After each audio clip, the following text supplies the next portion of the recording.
And guys, after ng interview, magagawa muna kaming content. Napasayaw pa nga, napasabak tayo sa sayawan. Ako naman yung makikisali sa kanila. Abangan nyo sa vlog nila Ate Jeline at Ate Jenna. Habang hinihintay namin si Kuya Jerry, nasa meeting pa eh. Practice lang, practice. TikTokeris! Kasi, Yan. yan. Oh! Sige, sige. Dapat yung pinaka... Kaya? Ganun lang siya. Ganun. Papaisip na. Yung lupit pala sa bayo na may time, Clarence. Parang tuod. Ayun, ganun lang. Asa uli, testing. Testing uli. Ginagawa mo. Eh, kuha na. Tuloy na yan, o sige. Tuloy na yan.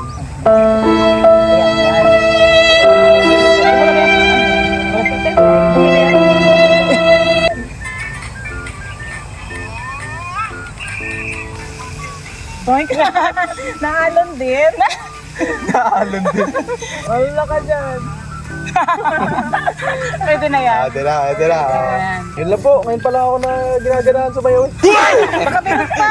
Ginanahan sa bayo. Ano? Ayan. Ayan guys, abangan nyo sa vlog nila. Ayaw nga. Kung paano tayo,